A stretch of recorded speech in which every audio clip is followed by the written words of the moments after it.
any babies or just their own babies or certain babies? Just their own. We can Like shout. toddlers is like above the line. They can walk. You let them go. They Mike, can we crawl. did not actually establish how many babies they are willing to kill. We only saw the one, and then they're never seen her. And that's what we're here for, to really figure these things out, right, Trey? It was the dawn of a new season of You've Got to Check This Out, 10 weeks after the Nerd Youngblood episode. The Babylon 5 television show was a dream given form. Its goal, to tell a 5-year story arc and prove the audience would follow along peacefully. It's a major accomplishment, a seminal work, a nostalgic property for nerds, geeks, children of the 80s, and our hosts. This season, we'll dive deep into Babylon 5 Season 1. The year is 2025, and you've got to check this out. Welcome back to another episode of You Gotta Check This Out with Dre, Mike, and Extra. For such an amazing episode, we got to have more people. Mike, who do we got? This is the linchpin episode today of the first season, so we had to get a really special guest for our first guest on You Gotta Check This Out. This is Carin Slater coming to us from the Geek Out podcast. Hi, I'm Carin Slater. You might know me from such things as the Geek Out with Megan and Carin podcast. Or if you're an email geek, then you probably know me from lots of other stuff too. Yeah, you're active in the email community. You have been for quite some time. That was kind of how the podcast started out. Yeah, Megan is my email bestie. We met. We work like the Romeo and Juliet of email marketing. We worked for competing companies for the longest time. And so we weren't allowed really to talk about email too much, but we talked about lots of other things. Were you allowed to email about email though? I mean, we kid that like we became really good friends because we had like 3 different conversations going, like one via email geek Slack, one via text, and then one via Twitter DMs. And the Twitter DMs one has fallen by the wayside. But now we have Facebook Messenger, and we just send reels back and forth about book memes because we've both gotten really into reading lately. Do you have anything else besides back episodes of the Geek Out with Megan and Carin podcast that you want to plug? I just got interviewed for a blog. It's called Email Love. It's a really cool place to go for inspiration for emails. If you are in email marketing and you're looking for inspiration for emails, or you're in any kind of marketing, arguably, they have really cool blog posts where they interview different email people. And Andrew just had my interview posted actually yesterday, so that was cool. You can also check out the Nerd podcast with Dre and Jeff, where we discuss all sorts of geeky things. It was a lot like the Geek Out podcast, but with different people. We could have had a feud. It didn't quite happen. But we have discussed like improving marketing. So we may have to pick your brain. There may be some nice cross synergy. And Carin, you are amazing because you are the perfect target audience because you have not seen the show. And for this episode, you actually you watched it live before it. So this isn't a bunch of nerds waxing nostalgia about our childhood. That'll be my job. You're coming to this live about and with 2 nerds telling you had to check this out. Mike started, and I caught like bits and pieces. I think I started watching like the first episode with you, Mike, and I was like, I'm done with this. And you were reading a book during the episode. I was reading a book. There was the one episode, I think it was Believers or Survivors, where the kid, the religious parents brought him in, and he was going to get killed with Dr. Franklin. You were just zoned into that episode. That was a good one. That was really good. That's not the episode we watched for today. No, that's not what we watched today. You just remember that even better than the one we saw last night. So let's do a brief catch up. So we're doing season 1 of Babylon 5. This is episode, depending on how we release these, Mike, episode 3 or 2 of the You Gotta Check This Out podcast. Pretty sure we're set on episode 3 by now. I'm even labeling that in all the notes. So I'm just going with 3. Let's do it. And now Dre explains. So this is Signs and Portents, which is actually even the title of the first season of Babylon 5. It's where a lot of stuff gets going. Our last episode was Death Walker, where we made the argument Babylon 5 changed from monster of the week to more political, like really jumping into political drama. We are to Signs and Portents, where we finally get the villain, the introduction of the shadows, and kind of everything is coming to a head. This is a seminal episode. It's got some great moments. It's got either, I don't know if it's Vassar or Wasser, but Ed as Mr. Morden one of the most pivotal characters in this show with some of the coolest moments, but then it is an episode. So actually, I want to start with that before we do like the previous on. Carin, on the you got to check this out meter or not, your opinions on having checked out this episode. Okay, wait, it's a meter. Does it go to a certain number? We're establishing that right now. So oh God. This one was good. It's just like the episode. I've seen episodes of Babylon 5 that make me want to watch more at Babylon 5. This was not one of them. No, it was because I want to know what the frack is going on with the shadows. So I guess, yeah, this was a good place. I think that's a good place to talk about like my take on this episode. I think it's the fourth time I've seen this episode last night. And it dawned on me watching it with you and kind of seeing your reaction that this feels like this should have been a pilot episode. I don't think there's anything in the entire 12 episodes before this that was absolutely mission critical for the pilot. Everything else is kind of just backstory and world building and play set. But this one really felt like this could have easily been the first episode of Babylon 5. I think you got set up for everything. I would agree with that. I was going to say, I had you sitting next to me telling me things, and I really don't think I even needed you there, though. Like, most of the things you told me were then the characters went into it on the show, or it was not. It was more interesting. Like, I'm glad I knew it, but it didn't. Oh no, I kept having that kind of almost deja vu thing. Like I tell you something and try to be like, okay, here's the little bit of stuff you might need for this part of the show, and then 2 lines later they completely spell it out for you. So yeah, I did not even need to set anything up. And to catch up, in case you missed, since Deathwalker, even though I agree to your point, Mike, there's not much that is needed to be known. Well, don't worry, we'll do a full walkthrough of the episode. I would agree with your take, by the way, Carin, where it's like, I was more excited to pitch this as a you got to check this out episode, but I'll say in hindsight, Mike, if we're like ranking and we can do it and we're done with the season, like Deathwalker is one I would not feel bad pitching to someone. And then after I'm like, there is a cat lady in there from Superman 2. You got to watch this. This one I'm like, it's pretty good. Pretty good. Yeah. I like both of the episodes we did kind of better than this one. Even was Infection, which JMS like singles out as one of the worst episodes. I thought it was one of the most fun, just goofy episodes I've seen and worked out well as kind of a standalone thing. And to keep people ahead, if you want to do your homework, we will be doing Chrysalis, which is the season finale of season 1 next, if you want to get ahead. And to catch you up, in case you didn't watch anything since Deathwalker, which wasn't that far ago, by the way. Previously on Babylon 5. Episode 8, I realized we didn't talk too much about this in Deathwalker, Mike, but just want to bring it up. It's called And the Sky Full of Stars, and our captain, Sinclair, was plugged into a matrix where he gets a lot of realizing he's got missing memories. And that comes up, to your point, doesn't matter because they do it better and more concisely in this episode. We have episode 10, Believers, which is just a tough one. When we talk, yeah, that's the one we were talking about, where the kid has to die from his parents. It's like a. That one's good. That's a good and rough one. Just absolutely. We have episode 11. I don't have the title, but that is Garibaldi gets ostracized and hammered. So just we learn a little bit about Garibaldi's. It's the one where Earth Force comes in, and it's someone who used to work with Garibaldi. Their dads used to work together, and she's got bad blood with him. So she takes him off assignment and reassigns him to nothing. And so he goes in the bar and gets wasted. Yeah. That's pretty much the entire plot. And then we have By Any Means Necessary, the last episode, where we have a lot of feuding between Jakar and Londo Mollari, which, funny enough, to this exact point, I argue they do it better in this episode quickly. This episode has a lot of good show don't tell moments that are awesome, and then conversely has a lot of tell don't show, which are funny. Now let's By Any Means Necessary. No, I definitely wanted to single that out. That was a fun, kind of twisty ending. Well, Sinclair took the title of it, and By Any Means Necessary is how they have to solve the strike problem. And he says, well, let's just give the strikers what they want. By your own rules, you say we have to solve this problem by any means necessary.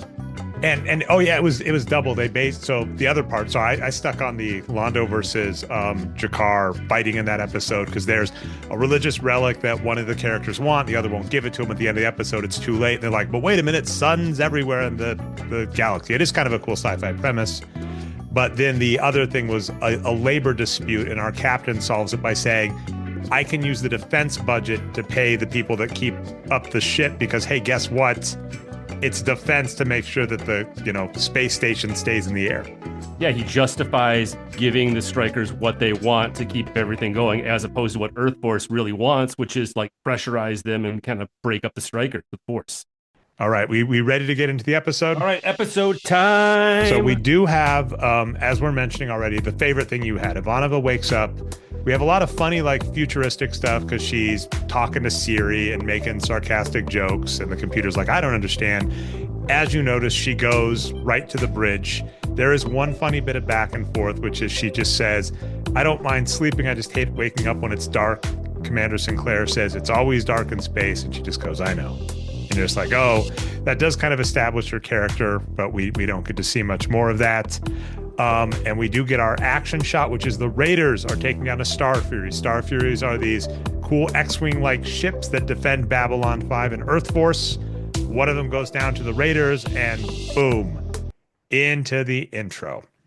Now, yeah. Oh no, before we get into it, Carin and I wanted to reenact this because we thought this was a pretty hilarious part of the episode. You got it? Yes, okay. Yes. So here's what's going on. They get an intercom coming from the Raiders. Are getting oh my God, they're jumping in! Oh my God, they're Mayday!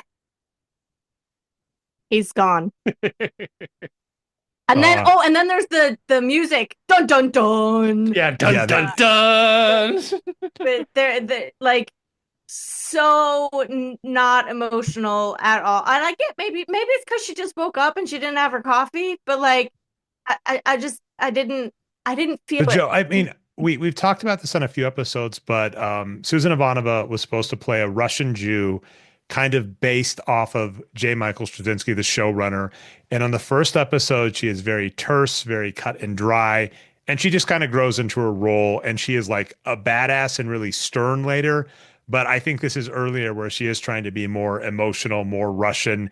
And I really am glad she found herself because you're pointing out it's not working, and she doesn't show up that much this episode. She winds up in a Star Fury later, I feel like not much. There's another later scene where something similar happens. It's not her. It's Commander Sinclair, and he also has. Are we getting you more? Oh, I do not hate Carin and Mike reenact famous Babylon 5 scenes. I am here for this, and if I get more editing time, Mike, this could 100% be a thing. I like that the Mayday scene was famous. Okay. The next scene I really liked was Mr. Morden shows up. We already kind of mentioned this. He's a representative of the shadows. This scene I thought was really well done because there's a lot of CGI in the show, and we see he is the only person entering off of a ship, and the docking bay is empty except for him, which really should be a red flag to you immediately. He walks onto Babylon 5. A security guard, we've had this happen a few times, as we mentioned, Mike, security will stop someone and in some cases get killed. In this case, it's fine, but he's just like, hey, your identicard is really out of date. It's an old code, but it checks out. And Mr. Morden says, oh yeah, I've been on the rim for a while. The guy says, did you find anything? Mr. Morden says, yep, smiles and moves on. JMS did describe the actor who plays Mr. Morden almost as the Rod Serling type, 100% looks like it. And I just love his smile. Mr. Morden, the character, has this creepy grin, and he is an emissary of evil, which we've already spoiled a little, but we'll get more in the future. And it just plays really well. I said when he came on the screen, I said he had the confidence of Will Riker. He does. That is. Mm-hmm. Yeah, I was like, he's like an evil Will Riker, because I was like, that definitely smirks, but just his confidence, I was kept waiting for him to get off the chair very awkwardly, and he didn't do that, which is nice. But yeah, there's a scene right away where he's in the bar. They just show him in the background for a while. It looks like he's about to make the Riker move off the chair, and then they cut the scene. and yeah, the famous behind the scenes. I know us as nerds and geeks all know is right that he had a bad back, and that's why he always did that, which makes a lot of sense because it hurt and he's super tall. Frakes is super tall. Yeah. Back on track. All right, now we get another funny point as you were bringing up, Carin, which is we have a morning meeting where we have Chief of Security, Second in Command, First in Command, all talking that they are doing this. This is a lot of show don't tell, but they're basically saying the Raiders keep attacking people. We don't know why. They're not going to feel safe. They give a lot of really weird logistical numbers. They're like they normally attack things, but it would take them 4 hours to get there, but they keep attacking things 2 hours out. How are they doing this? And you're almost like, if you're a kid that grew up with, say, Encyclopedia Brown or something like I did, I'm like, I'm going to write this down for this puzzle room because I'm sure it'll come up later, and rest assured it does. We do end the scene, kind of as you were saying, Carin, like this is a pilot, you don't need to catch up with Sinclair and Garibaldi holding back. And essentially it's Sinclair saying, hey, Garibaldi, can we catch the audience up on a bunch of backplot from the first 12 episodes? And Garibaldi going, sure, let's do it. And just to fill people in, the thing there is Sinclair is a war hero from the Earth-Minbari War that we mentioned, which is the reason this entire thing started. The Minbari, one of the more powerful races, randomly surrendered, and we don't know why. They formed Babylon 5 together. Sinclair was put in charge. He doesn't know why, and he's randomly been having memories recently, in large part because someone showed up and put him in the Matrix, that he lost a day of his life during the Minbari War, and that Delenn was there. I do not think, though, Mike, because Mike is doing charades, I don't think Delenn had the gray thing on her head when that happens, but we will talk that very briefly. Yeah, I was confused as to why.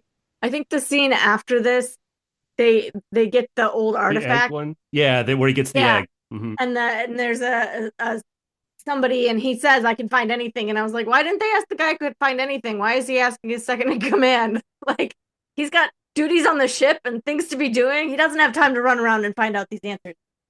So there's two parts. Depending on the episode, Garibaldi would say, yeah, I know the person to ask. And he would say, I'm going to ask Reno. I went, wait a minute. The actor in this scene was named Drazi Passerby. No, it's Reno, it's played by Bill Blair as the actor who plays him. Another, 130 acting credits to his name if you go down the IMDb rabbit hole. I didn't see any Batman ones. There is a lot of Star Trek overlap with guest actors. There's a lot of Batman overlap with guest actors. We missed out on this episode though, but he is doing exactly what Carin was saying. He's found this old Centauri artifact, and Centauri are an old race that is kind of did have a lot of power and have lost it. He's like, I'm going to give you this great artifact that's a representative of when your race was great. Londo's kind of like sad about it. Now, I'm actually going to jump ahead because we don't see it in this scene, but what were your opinions on the artifact? You keep calling it the egg. Carin, what is that thing that we just sold? It's a gyroscope. Yes.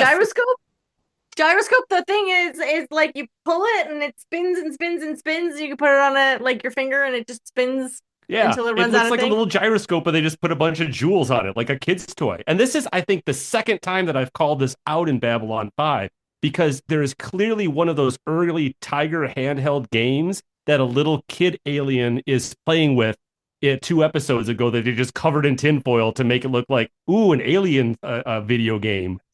To be obnoxious, I do this a lot. Carin, Mike has learned where I can make lore make sense in my head. We do also see an ambassador playing with it, and in my mind it made sense to say you might have ambassadorial meetings where they like shut off the Wi-Fi so that people don't watch episodes of shows they shouldn't. Try to do a callback to the pre-show. But they might do stuff like that during ambassadorial meetings, so ambassadors might have things that were older tech to be able to keep up. So I was like, Tiger Electronics could make sense in the future where they're not allowed to be on the Wi-Fi. I mean, gyroscopes are pretty like they've lasted forever for a while. It's a physics toy, so I can see them lasting into the future. This one's very decked out. I don't know if they actually spin it ever, but it. They could have spun that if they wanted to. That would have been hilarious because there are a few scenes where.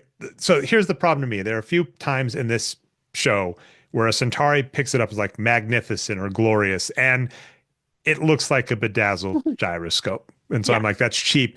It would have been hilarious if he's like glorious, and then he presses a button and it goes like we know that sound, and it's like marvelous. It still works. Like that would have been.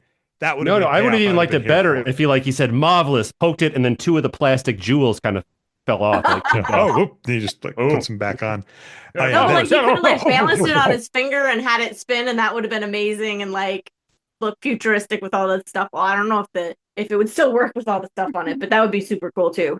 I wish we would have seen that, but so that's what happens. And then we already mentioned this already, which is Mr. Morden is at the next table where this is going on. This episode is going to have a lot of Mr. Morden in the background, which, as I said, I think plays where we don't even know by the end of the episode how many people he may have been associated with, because that's going to come up. There's, sorry to give spoiler alerts this episode. There's going to be some crosses maybe.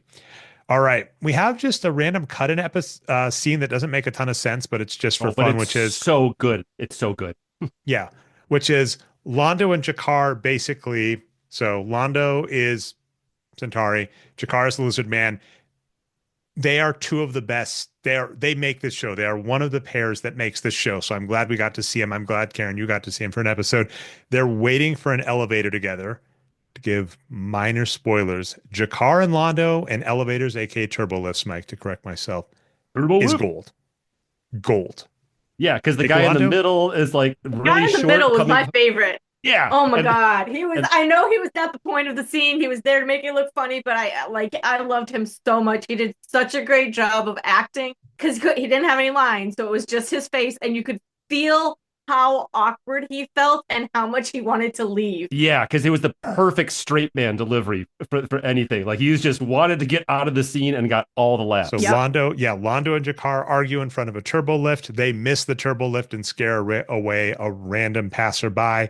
It's kind of a filler scene, but it actually plays, and I'm glad they put it in because guess what? The next scene is. Well, they needed to build up, so you know it makes sense when they're answering Morden when he comes in here. Yeah, so we just do get back to have like Sinclair talking to Garibaldi more about like what happened. We get more of the backstory. I already gave the backstory there, but that's just they finish up that conversation where Sinclair is saying, remember the stuff you've missed. If this is your first episode, here it is for you, Carin, on a platter. And you're like, fine, I don't have to rewatch the previous episodes. Tell me a story, Dre. Now, this is like one of the scenes that makes this episode well known and remembered. I am definitely going to be asking you, Carin, like how each of these scenes played, which is Mr. Morden is going to go to every major ambassador except the humans, interestingly enough. He goes to all the major races. So that's going to be Centauri, Narn.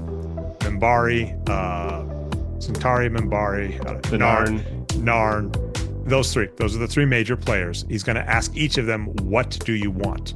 And it starts out very funny because Jakar is in his quarters. He's like, who are you? Why are you here? You got clearance somehow? So we're learning Mr. Morden is connected. And he says, what do you want?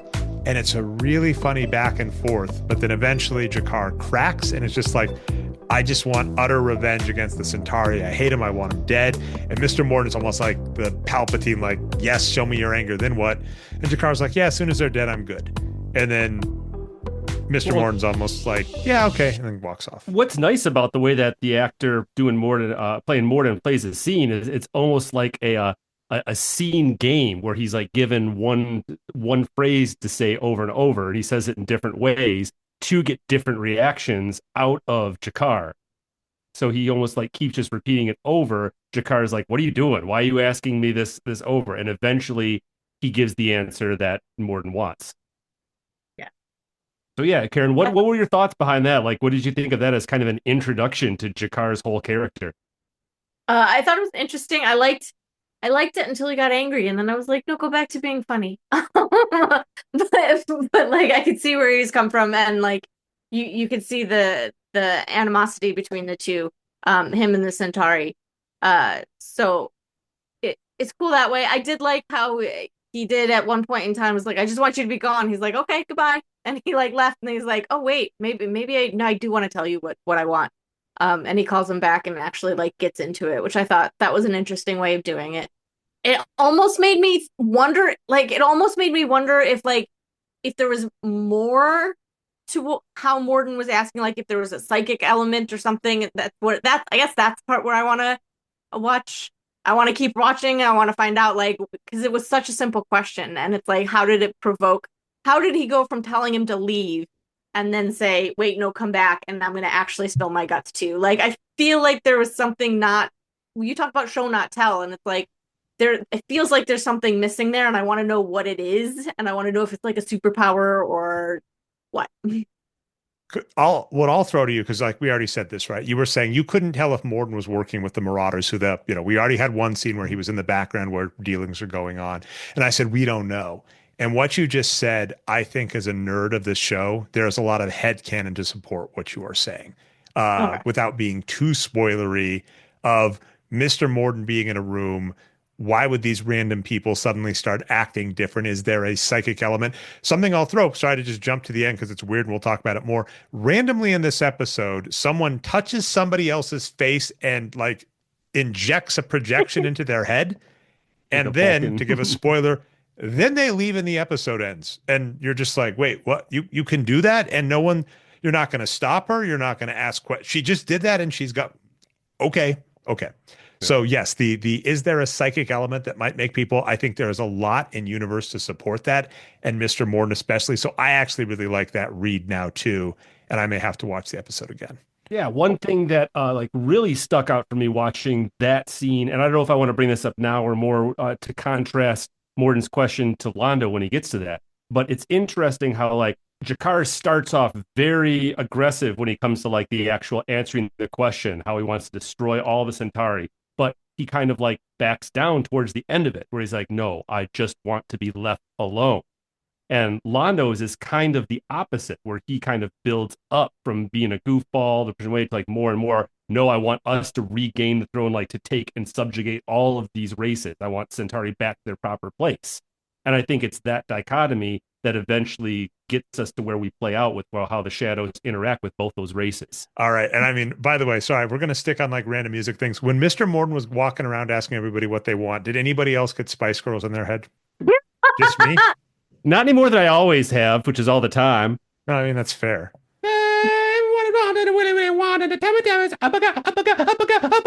Yeah. Randomly just like Jakar's like, I want a zigga, zigga, zigga, zigga, zigga, zigga, ha. And you're like, what? By the way, my random fact on that is like 5 people have writing credits on that song. And one of the lyrics is, I want a zigga, zigga, zigga, zigga, zigga, zig, ha. Let's keep on with the plot and we will get to the scene you're talking about, but there is some filler before that. We get back to the Centauri where we do get the fantastic Garrett Graham making an appearance as a Centauri guy with the bad wig, who's an amazing actor, does great in this episode, has appeared on many things, including Voyager, which I didn't see because his IMDb is that long. Yeah, I thought it was David Paymer for so long before Carin pointed out who it was. And then we get Lady Ladira, who's she's like a vampire. She's a vampire lady. Is not as long. She looks like there's the witches. She looks like a witch from The Witch. Yeah, Roald Dahl's witches. That's exactly what she looks like. Yep. So Lady Ladira and Lord Kiro show up. They're going to ask about the gyroscope. You know, they want to play. And Lady Ladira just randomly starts saying death, pain, fire. And like, this place is going to be destroyed, and faints. So we have the Centauri are like, what's going on? We very, very briefly see Dr. Franklin before he walks out. So I don't think there's a speaking line in this episode. But what we find out is Lord Kiro's like, oh yeah, my crazy old aunt, she like, or what, I don't remember the relation. I think it's aunt or something. It's like, it's aunt. She just randomly has vision. She said I was going to be killed by shadows. Glad that hasn't come up this episode. You know, she's crazy. But anyway, let's go talk about this artifact. And then Lady Ladira is just like, oh yeah, this place is cursed. This place is damned. You're like, this is good. We should just leave her alone, I guess, which does happen a lot of this episode. Any thoughts? I mean, Carin, you like the actor, so you were excited by that. But how did that scene go for you? I was excited by him. I thought, I was like, I did start laughing when he started talking about his crazy aunt and how, you know, don't worry, her prophecies don't always come true. It's like, why do you listen to her? She seems like she's like important and she's got prophecies and okay, she's important, but then also like, no, we don't really listen to her. And so I was kind of mad at him for that. Like, even at this early scene, you see like the seeds of like evilness in him, and the fact that he's not evil, but like greediness. And like I was like, he came in and I was like, oh, you're gonna not be a good guy, are you? Which makes me sad. Yeah. Well, there was when we were talking one of the first episodes, you can go back to listen to a previous episode. You got to check this out. When we did, I think, episode 4, right, Mike? We noted early in the show, it was very amusing where you had the monster of the week and you'd have someone show up and you just knew they were a villain. Mm-hmm. And what's nice is this follows that progression, but it's much nicer where it's much more nuanced, right? He shows up, you know he's a villain, you know something's off, but it's not he's a villain, he's going to build an evil mech that's going to destroy the station. It's he's a villain, he's going to do duplicitous, you know, political things, which, you know, I was going to say, even knowing he wasn't going to be good, the thing, what happens at the end, I did not see. That's not what I saw coming from it. And I do give that to JMS. He does a really good job of sticking in the narrative and understanding it, but still playing enough with it where it's fun, and he gets a lot of respect for that. So he does have that to say. By this time, the series is just getting out of the monster of the week. It was straight up Buffy for like the first 10 episodes where, oh, there's the monster. Let's see what it does. All right, reset to next week. All right, now we get to the Minbari. We get to season 1 growing pains in terms of props and makeup. So Delenn is a Minbari, one of the most powerful races. I really like this interaction between her and Morden because Morden's like, "Hi, I'm this," and she's just kind of like, "Who are you? What's going on?" And she has this very dainty, subtle way about her, but she is also clearly portraying like, "I don't trust you, and this is weird." And then it all breaks because randomly, while she's playing with magnetics, so there's, just as an FYI, this is semi-important-ish. She is building a thing all season, this like magnetics tower. We'll get to that next episode. It is important. I just want to bring up because it shows up and it's half built, and it's supposed to be this important ancient artifact she is constructing, very much like the eye. But just like the eye or the gyroscope egg, it looks like she's just playing with magnetics. It has a very Close Encounters of the Third Kind of vibe to it, where, okay, what's she doing? But it did just look more like a kid's toy to me. But she's building that. Mr. Morin's kind of talking about... Much less like mashed potatoes. Yeah. I did get the mashed potato recipe, but I'm saying it looked even different. It just looked like Legos. But she randomly, her head starts glowing gray with a gray triangle on it. Empty triangle, just so we're clear. She slaps her hand over her forehead, real subtle, looks at Mr. Morin and says, "You have to get out now." He leaves, and then she just says, "They're here to keep you in the plot." We already mentioned this a little because it is semi-important, even though it never comes up again. Delenn is a member of the Grey Council. We've learned that on the show. We don't quite know what that is, but it's there. They're a ruling class of the Minbari. She is Slummit, an ambassador. We don't know why she has some connection with Sheridan, and apparently the Grey Council have implants placed in them so that they can detect when shadows are near. I'm not sure the effectiveness of something on your forehead that glows brightly to the person to be an effective thing, but they put that in this episode. And it is this case of never seen or heard from again, where I think they realize, like, never mind. That doesn't work at all. And we do see Mr. Morden in this episode just completely go, like when she's looking at him, is completely in shadow, even though he's under the light. And again, the previous scene here, there's like, my grandma said, or my aunt said I was going to die from shadows. How silly. And the next scene, we see a guy completely cloaked in shadow with Delenn being afraid of him. Karen, I'm sorry I keep doing this to you, but this is just so much fun to me. How did this scene play? Because I'm nostalgic for this show, and even rewatching, I was like, no, I liked it. I have to say, this is the one where I was like, wait, what? And it really got me. I think the thing that frustrated me that was it was such a thing, like a hook to get you. Like I was like, wait, they're here? Who's here? Why is he a shadow? What's going on? And they just completely like left it there for you. So it's why, like, that's what's going to pull me back. Like, there was a scene that really was interesting, and I wanted to know more, and I was sad when it didn't. I'm sure it will. Like, it's a long burn. It's going to come out, and I have to keep watching it now. So I was going to say, it was those type of things that really made me feel like this was just a pilot episode, coming back to it and watching it with you last night. This happens a few times this episode. We're like, you want to say any more? You're just going to walk out? Oh, you're just going to leave? Oh. Cool. Okay. Yeah. Why would, that's like a TV trope thing. It's like, yeah, why would you just hang up the phone there and not continue the discussion? But we'll give it to you because it's only 42 minutes. Yep. We do get back to the eye, and this is where we start seeing the seeds of, I would say, evilness in Lord Kiro, as well as evilness in the Centauri, where he's saying, this is a relic of old. I could go back to Centauri Prime and say I deserve to be the emperor because it's my family's. It was my family's originally. Why should I give it back?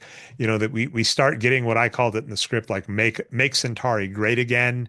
And then he's like, I'll leave the relic with you, Londo, the ambassador, and move on. It was kind of a filler thing, but yeah, we get the seeds of Lord Kiro. It just shows like here's his plot. He kind of just lays it all out. Like, I'm going to take this eye back. I don't think that the emperor is where he's at, and when I bring this back here, I will rule. He gave up really easily, I felt like, at the end of this, which now I know why. But I did feel like he gave up easily. Yeah, it was fun. And well, I think in this case, right, he tells Londo that, and Londo's like, that's kind of like, that's treason. And he's like, you're right. I'm gonna go to bed. Here, you can have it back. And you're like, what? And I will give foreshadowing where he does that a few times. He gives up easy. You're like, what? You're giving up, and then later you're like, oh, okay, that makes sense. Yeah. Worst witch actor ever. And the next scene is dreaming about the space station being destroyed. Everybody's up at night again. Nobody sleeps on the station. There are reasons for that in season, but we'll have to wait for later seasons when you're back on, Carin, to talk about them. And so Sinclair is up in the middle of the night to find out that the Raiders are attacking. Ivanova is ready to jump. And then we see the ominous guy who may or may not be working with Morden. We can't tell. Wait, Mike, is this where the ship is getting attacked for like, I don't know, 2 minutes? Yep. And so the Mayday call is going on, and it's going on, and it's going on, and then they cut to the bridge, and the Mayday call is going on, and nobody's doing anything. Mayday. But then Sinclair is just kind of looking at it, like they show Sinclair hearing it, Mayday, Mayday, Mayday, and then a minute later he was like, "We got you." Shouldn't there be like red alert, something happening? What somebody's calling Mayday. Let's respond to them and let them know we heard you. No, it's just the sleepy captain who's like missed a couple shifts with his feet up there. Oh, I'll get to it. If this show came up short and they were just like, okay, where can you stretch? And they're like, we can stretch the Mayday and we don't break continuity. And they're like, do it, make it happen, make it so. So anyway, that happens. But then we also discover, as you noted, Carin, there's this person, this guy that stands out, looks a little like Morden, but different, is like, they've taken the bait, let's go. So it was like, not only is the Mayday weird in that they're like, we're being attacked, you're going to do anything. We discover the reason the Raiders aren't destroying them is they want them to leave. Because now a bunch of fighters go off in the jump gate. In this future world, that's what they have. In Star Trek Deep Space Nine, they're next to a wormhole that allows them to go around the universe. In Babylon 5, the technology we are given is jump gates. They are these portals that let you jump through space fast. To explain the faster than light travel and how in a world with faster than light travel, we'd all just, because of relativity, we'd all be older than each other and die. Just portals you can create as opposed to having wormholes that are out there. That's the way of doing it. That's the technology in Babylon 5. But the problem is if you have fighters that go off in them, it's going to take a while for them to get back. And we get back to Make Centauri Great Again, which is, where we go. Londo's going to bring the eye to Kiro. And then what I called it here is I said, Morden decided to take the throne from Garibaldi for creep in the turbo lift. So I don't know if you've gotten to see any of this for season 1, Carin. Oh, no, she hasn't been exposed to Garibaldi, unlike certain members of the crew. Lucky you. So a recurring bit in season 1 is Talia Winters, our very attractive female lead, but also our resident telepath. Routinely, if she goes into a turbo lift, Garibaldi is there with his hand in his armpit being weird. And so Londo is like, I got places to be. And Morden follows him into the elevator, stands way too close, and is like, what do you want? What do you want? What do you want? Same kind of trick works where randomly Londo was just like, basically was like, I want Make Centauri Great Again, puts on a red hat, and we're like, too soon, JMS, too soon. 30 years ago, too soon. Yeah. And I thought this was a Dre. good scene. Call it out, Dre. Yeah. Not holding you back. Yep. But yeah, same reaction question if you're down. I like this one. I assume this one played a little better. This is Londo coming back. Yeah, what did you think of Londo getting asked his question? I like Londo's answer a lot better, like 100%. It was interesting because he was very passionate about it. Kind of felt like as much as it's something that he wanted, it's also something that he feels like is not within his reach. If that makes any sense. He was very passionate, very much wanted it, but it almost felt like he was talking about it like it was a dream and not something that could ever be accomplished. Yeah, because I think I got a little bit out of that too, because it's Centauri at this point of the series are very much an empire in decline. They're falling down, and just he's kind of feeling that no matter what they do, they keep losing their grasp. So he wants that back. He came in, but it's like he knows that they are losing it deep down. Yeah. So it was cool seeing how passionate he was about it. And I think Mike, you said it earlier, in the fact that like he got more passionate the more he went on. Mm-hmm. Whereas I Jakar. don't know. Yeah, Jakar Jakar. was like he was like vengeance, vengeance, vengeance. What happens after? Oh, I don't know, and it just kind of petered off because he didn't really know. He just wanted to be left alone too, because they're the race that's getting taken over by the Centauri as well. But yeah, you're right. He did peter out at the end. It's like, no, I don't want any. I think it's that he didn't want what he wanted as passionately as Londo. Yeah. Mm-hmm. We do have Jakar as like the self-made person that has become a diplomat, like raised through the ranks, and Londo is like very similar to Lord Kiro, right? Like a from powerful family that is just kind of there, that's noticing, yeah, the Make America Great just definitely applies to him, where he's just like, we used to be on the top, it's going away, there's nothing I can do about it, and just really resentful. But when will the hours of talking about space battles pay off?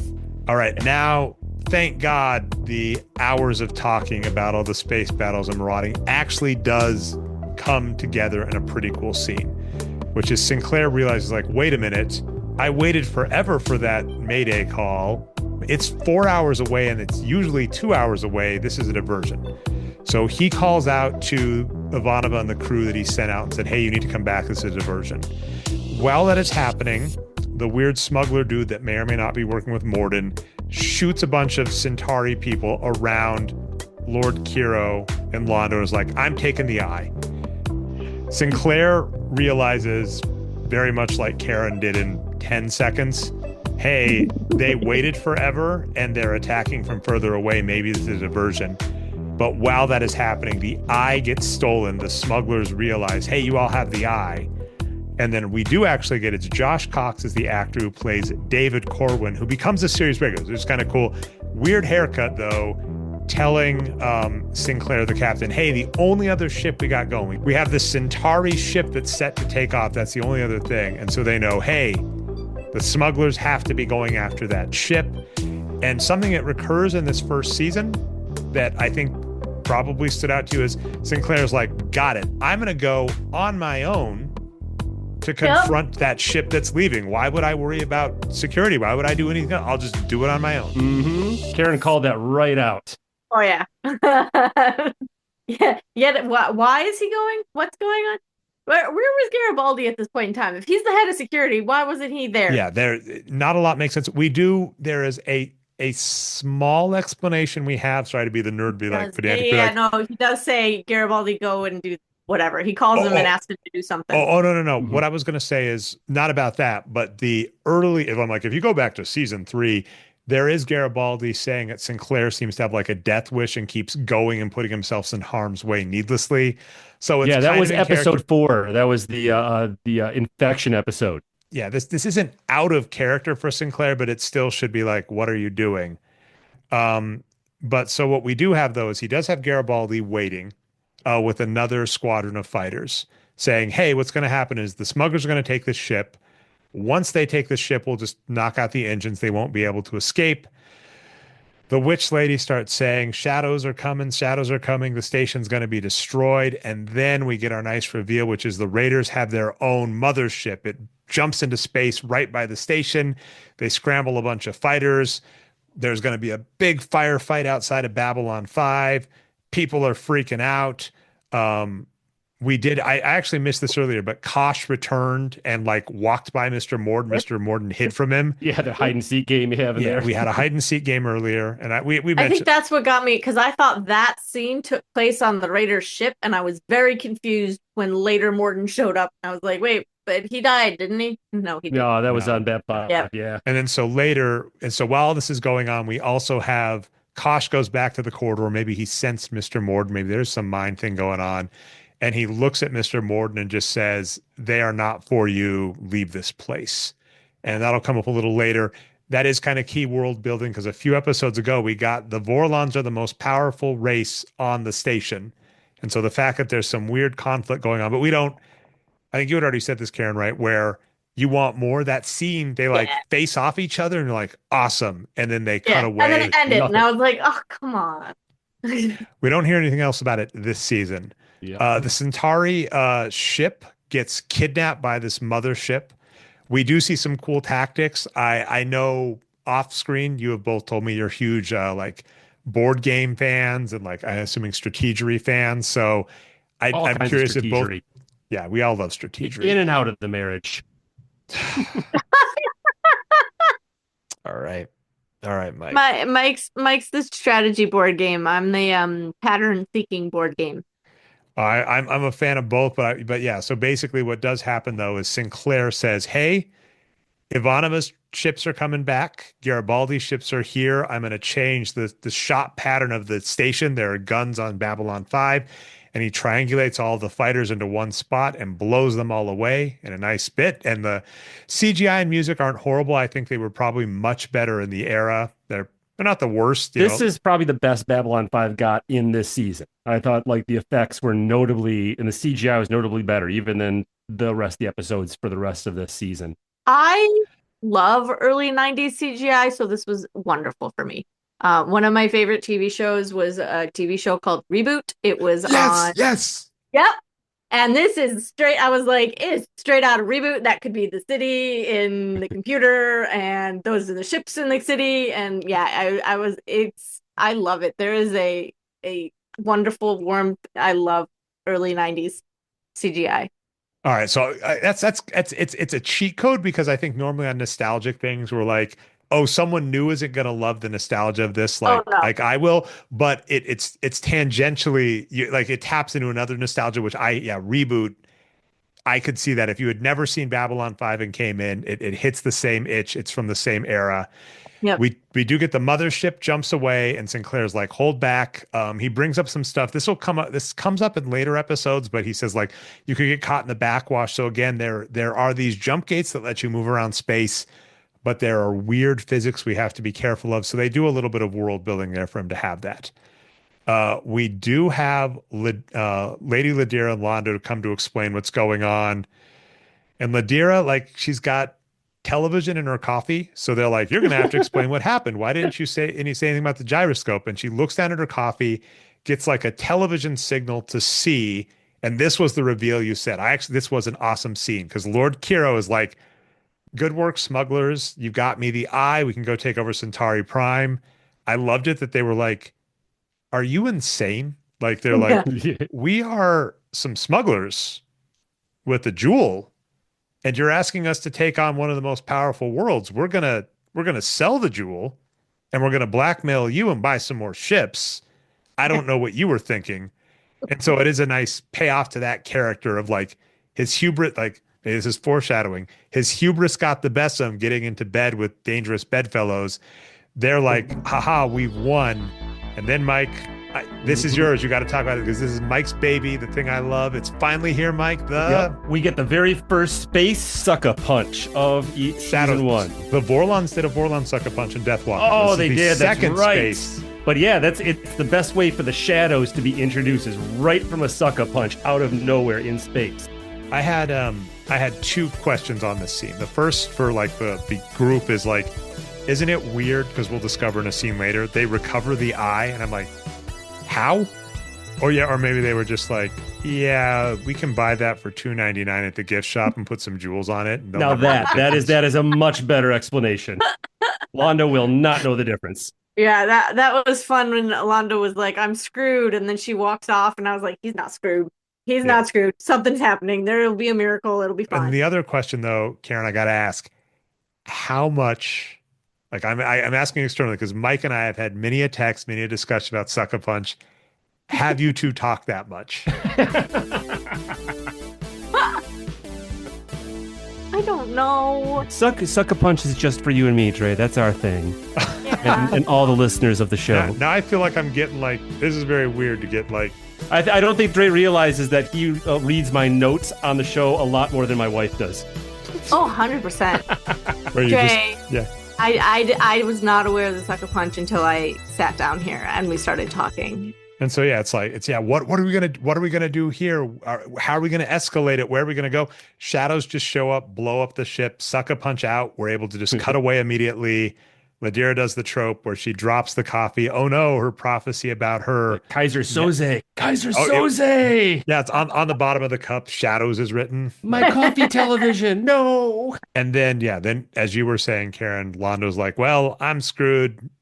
You lady who can tell prophecies, you should just leave and not hang out and talk to anybody about the fact that you're seeing the future, because she keeps seeing a recurring image of the station being destroyed. She does talk to Sinclair in a bit where she says it's a possible future, because that there is fortune telling in this show. We have established that there's prophecy, and the Centauri are people that have prophets. But the way they do get around it is it's the flashes of the future, and it's what could be, not necessarily what is. We don't know how it's going to happen.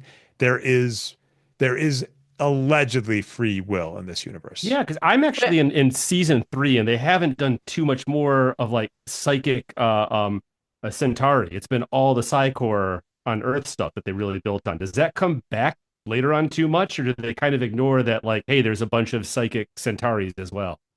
A little, but I mean, I think the other thing to recognize that is hard in this show is you introduce this superpower, and you're like, hey, if we leave that person around, it kind of causes a problem. If we leave the woman that has like ESPN and can see when shadows are attacking, if we leave her on the station where, spoiler alert, shadows attacking is going to be a major thing that comes up. They've established that this episode.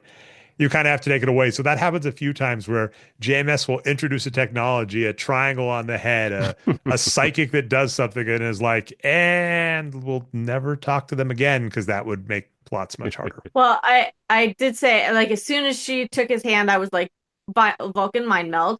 And then I was like, oh no. And then, oh yes, the hand came up for the Vulcan mind meld. It was great.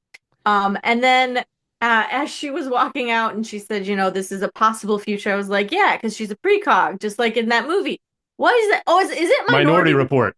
Yeah. Couldn't come up with the we couldn't think of the words Minority Report together to save our lives last night. That would have been funny if, when she was dreaming in this episode, if she'd like come out of a tub and like that.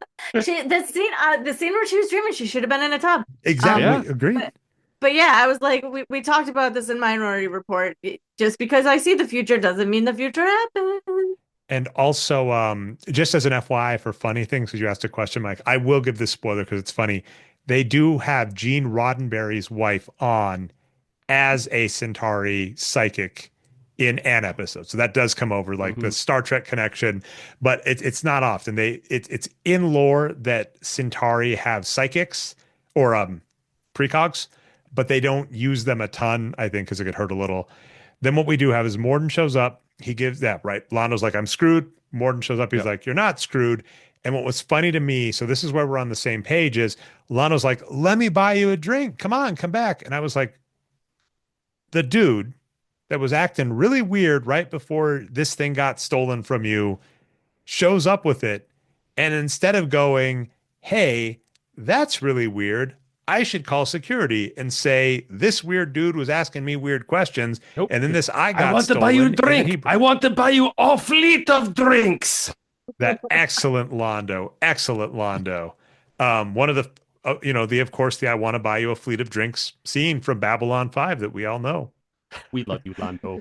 You space vampire. So Carin, I was so glad that you said, hey, was he working with them? Because this entire episode, Morden is near a bunch of stuff. And in the end, even when he helps out Londo, I was like, everybody should be suspicious as hell of that guy. Why aren't more people suspicious of him? Yeah. He looks sus. Why? He just looks sus. If somebody looks sus, you should just trust your gut. Or do something. Or do some follow-up, like, he was around it. Like, it's like, wait, so this dude talked to all of the ambassadors. Again, where is security in this? Do they have security cameras on the station? Like, I feel like that's something they should install. That, by the way, does drive me nuts, including in Babylon 5 and Star Trek, where I'm just like, at that time in history, I worked at Target. And Target, it's only gotten worse, but just FYI, if you were someone that shopped at Target in the mid-90s, Target had a camera above every cash register, had a camera to see almost the entire layout of the floor, and had a live feed of the cash register, what was getting scanned with the camera. And there was a, security that could watch it. That was Target in like 1997. And this show came out in 1993. The fact that we have this space station that has like the most important diplomats in the world on, or in the universe on it, they're like, cameras? Yeah. Nope, they do not have them. Here's a funny thing, Mike, now that we've watched enough of these episodes. It is really funny to me in season 1 the number of times there is a good scene that could end the show, because this is Londo getting the eye back. He's like, I want to buy you a fleet of drinks. Morden does the most weird thing where he disappears. He Batman disappears, and then he has a voice that comes out like, we'll contact you when we need you. Like, that's theatric. Thank you. Could have I'm out. I'm Morden. See you later. Bye. Morden Batman? Batman Morden? Something. I'll think about I'm Morden. We could redub Mike doing Morden as Batman. We could do that, Mike. That could happen. We could do it. We could end there, but instead we go to Garibaldi and Sinclair. They do wrap up. We briefly hear Garibaldi say, hey, Kosh's encounter suit was damaged somehow. So the most powerful person on the station, that face-off with Morden, it got damaged. I'm more like, why would Kosh tell them? But is what it is. But then we do get, as you were saying, the mind meld where Ladira talks to Sinclair and it's just like, hey, I saw this station being destroyed. Let me show you. And he's like, whoa. And this is right after Sinclair has learned that the Minbari, there's something weird going on where the Minbari said he was the only captain they would have approved for the station. But then they just like end. That's the end of the episode. So it was very funny because a lot happened. There's a lot of cool. There's a lot of show don't tell. The end of the episode is like a random woman touches our captain's face. He sees the station being destroyed. She says, could happen. Peace out. Yeah. Like, there's not going to be a prophecy on a television show if it doesn't have anything to do with what's going to happen. So it's that always, like, I always have that thought. Like, of course, they're telling you that stuff will happen. They're telling the other guy that he's going to die by shadows, and you know something like that is going to happen. And we, I mean, all of us are literary geeks. We're saying that, right? We're all literary geeks. We're like, we recognize like the Chekhov's gun where he's like, she said I was going to die of shadows. Isn't that hilarious? We're like, why did you say it out loud, man? And like, especially what are you with doing? so many things just unanswered by the end of that episode with so many prophecies. Like, yeah, this feels like they're just setting up the entire show with this episode. As an FYI, Mike, if you get the DVDs, you can get them at, say, your library for Babylon 5 Season 1. There are a couple director's commentaries. They did this back in the day. We did actually pick 2. So Chrysalis and Signs and Portents both have director's commentaries on it by J. Michael Straczynski. And he did on this episode admit to being like, hey, I had to backfill. If you're doing a five-year arc and a 26 episode season, he did that. But anyway, that is our episode. Mm-hmm. Carin, you checked it out. We already kind of asked ahead of time. Any other thoughts on Babylon 5?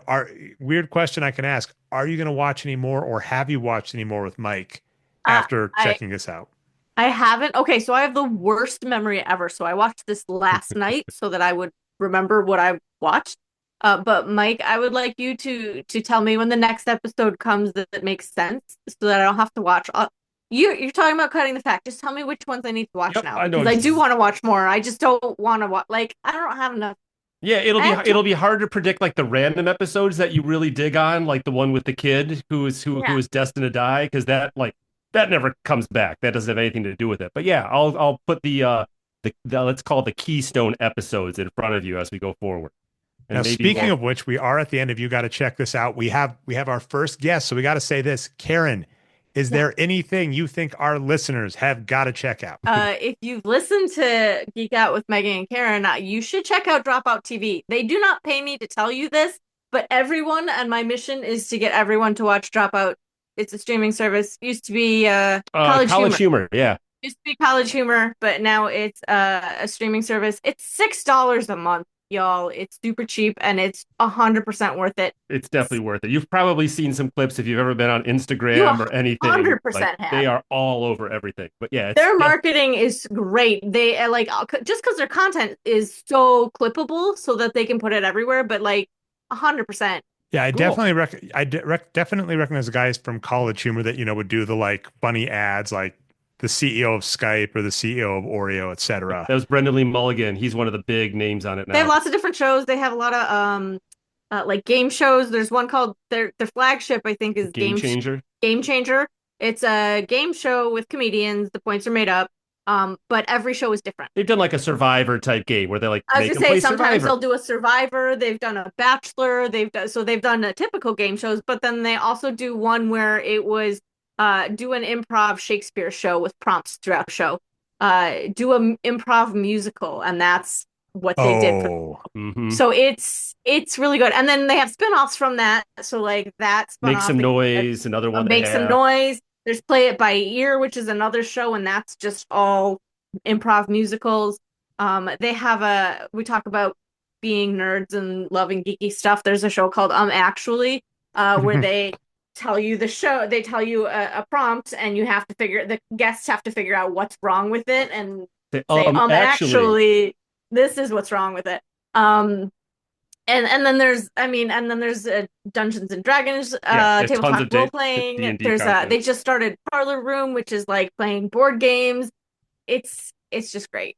And so what we can absolutely do, Mike, because this is what we do on the You Gotta Check This Out show, of course, we'll throw it on the You Gotta Check This Out pile, because of course I did a political coup in saying for the first thing we're going to do Babylon 5, which is 5 seasons to begin with. We were going to do 3 episodes a season, and I'm already being a jerk to Mike and going, well, season 3, you got to do like... We got to do at least 15 of them. 15 out of the 22 are keystone episodes, Mike. Oh, yeah. I'm going to keep it down because we want to get to other subjects. But yeah, I'm as into Babylon 5. It's like, I like being the person on the show who's not the expert the first time, because this is clearly like, you have watched this before many times. I've watched a few of these episodes one time back in college. Yeah, but I could absolutely see Dropout TV as a thing to check out. I mean, we will see where this show goes. I'm excited to see where it goes. But the premise is stuff we're all passionate about that someone else could drop into. They don't need to be an expert at it and have fun with it. And Carin, it was an absolute delight to see your reaction. And I do apologize. It was very fishbowl. I'm aware I was doing a fishbowl. I was like, what did you think of that scene? What do you think of that scene? I got to hear. I had so much fun. So thank you for putting up with that. Let's reiterate the plugs. Are there any? Emaillove.com. That's Andrew King's blog / email inspiration site. Check that out. Any other socials, etc. you want people to find you at? No, I'm kind of quiet on the socials. Cool. Perfect. Well, you can find me over at Facebook at MikeSlater.com and my band Mad Bread at Facebook. Dre, do you have any plugs you wanted to get in at the end of the episode? Yeah, you can find me most places as Nerd Numbers, like Blue Sky. I do the Box Score Geek show from time to time. And then, of course, this is under the umbrella of Patreon.com/Jeff May, where I also do the Nerd Podcast with Jeff May on all sorts of nerdy subjects. And sometimes we have guests like people like Mike Slater who discuss Youngblood, which are amazing. So we've done a lot. We've talked a lot of Babylon 5 to you. Don't worry. I know I'm going to be able to trim this down, Mike and Carin. So anyway, thanks everybody for watching. We will see you next time. And again, if you want your homework, Chrysalis, the season finale of season 1 of Babylon 5. Bye. Bye-bye, everybody.